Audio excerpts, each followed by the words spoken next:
Hello everyone, welcome to Economics Optional CSE 2020 paper on discussion series. So without wasting any time, let's move on to our next question, which is question number 2b. Show that systematic monetary and fiscal policies are ineffective in controlling output and price level. So as you can see that this question is about new classical model. So let me first brief you about some implications of new classicals. Now new classicals classify policy variable change into two categories. One is unsystematic, unanticipated, which is according to them is effective in influencing output and employment, and the other one is systematic and anticipated, and it is totally ineffective. It cannot affect any real change. Further, in long run, we all know the classical dichotomy output and employment remains constant. So according to Keynesian and monetarist, even they believe that in long run output and employment remain same, but they also believe that in short run the output and employment level can be stabilized to the full employment level with the help of monetary and fiscal policies. But new classical doesn't believe that, and that is all about this question. Further, in long run, Phillips curve remains vertical. Why? Because labor will revise its nominal wages in accordance with prices. Because long run में तो वो revise कर चुके होंगे अपने expectations according to the current price level. So therefore, real variable में कोई change आएगा नहीं. उनकी nominal wages proportionally बढ़ जाएंगी price level से, और price level बढ़ा होगा proportionally increase money supply से. आपको पता है फिलिप्स कर्व वर्टिकल इस वजह से रहते हैं लॉन्ग रन में, बट शॉर्ट रन में वो डाउनवर्ड स्लोपिंग हो सकता है. और क्यों हो सकता है? Because in short run as there is a time lag between nominal wages adjusting to prices. क्योंकि नॉमिनल वेजेस जो होती हैं प्राइसेस के अकॉर्डिंग एडजस्ट नहीं हो पाती हैं. और वो क्यों नहीं हो पाती हैं? क्योंकि लेबर जो होती है लास्ट ईयर के प्राइस लेवल के अकॉर्डिंग अपनी नॉमिनल वेजेस को सेट करती है, and they believe that price level this year will also be going to equal to last year's price level, and that is what we call adaptive expectation.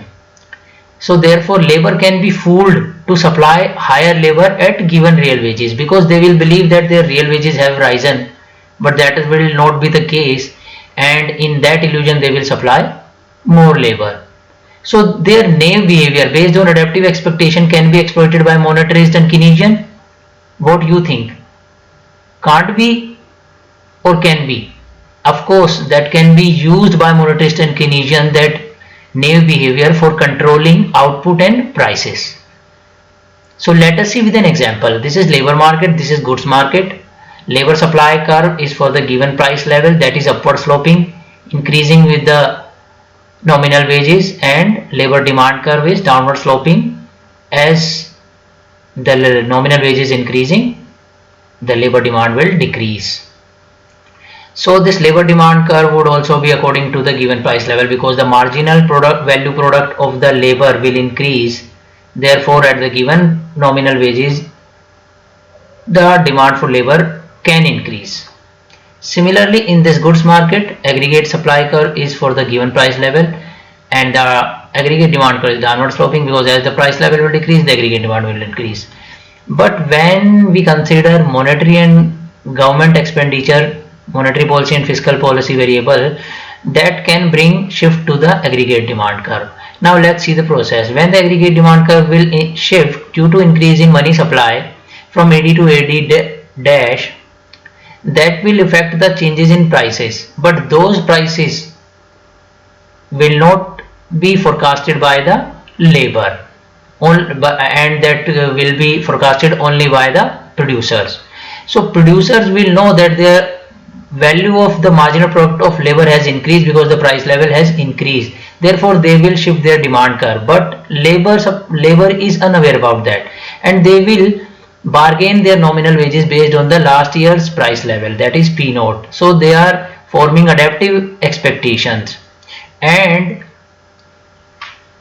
due to that when their nominal wages increase, they will consider it as increase in real wages, and therefore they will supply more labor and more output will be produced.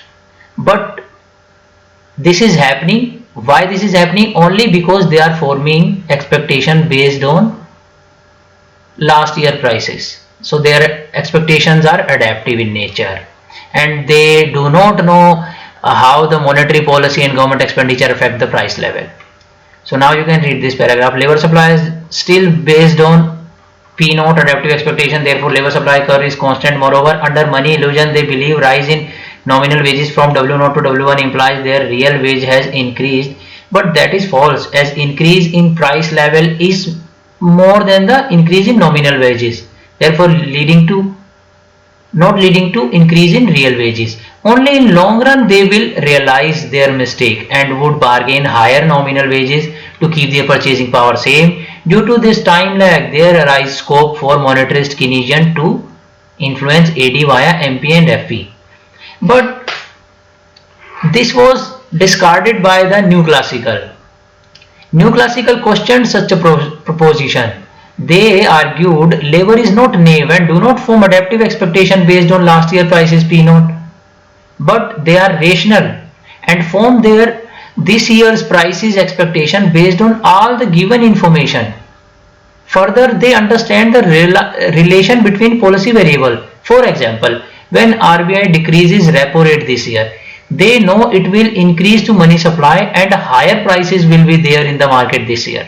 Therefore, they overcome money illusion by simultaneously bargaining for higher nominal wages, thereby countering any increase in prices due to monetary policy and fiscal policy, and hence keeping their real wages same.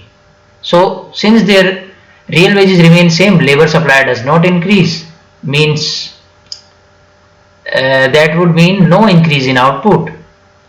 So this can also be explained with the help of diagram. So let us see the diagram here. New Classical anticipated policy change.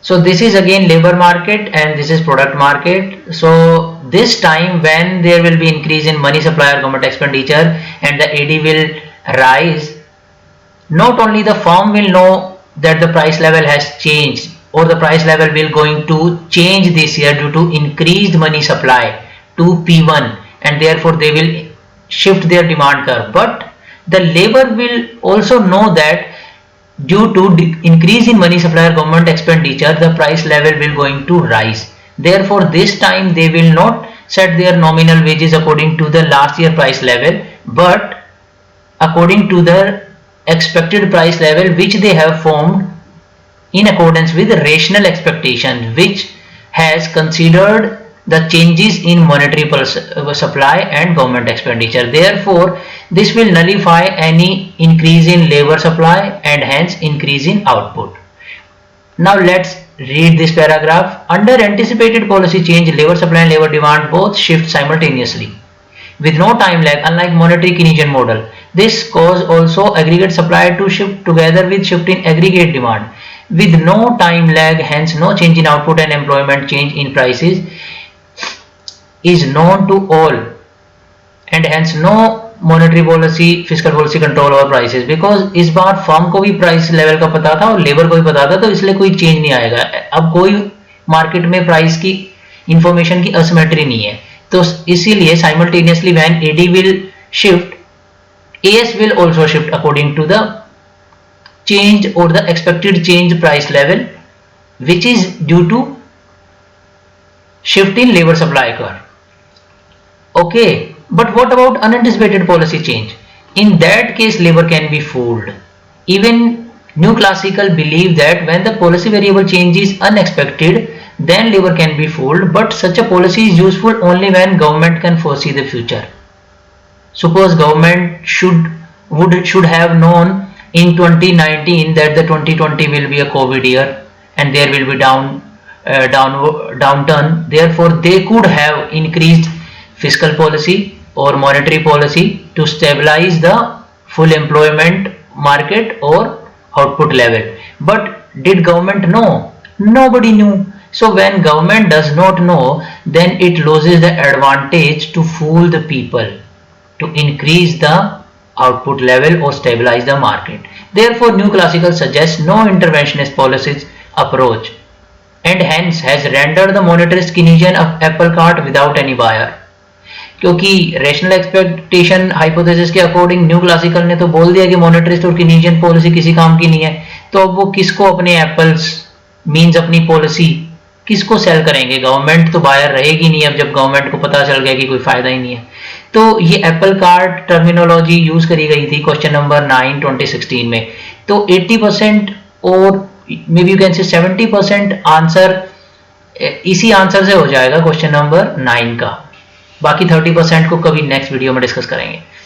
तब तक के लिए please like this video, share this video and do comment if you are having any doubt regarding any previous year question. I will give you the answer. So तब तक के लिए bye bye, take care, keep studying.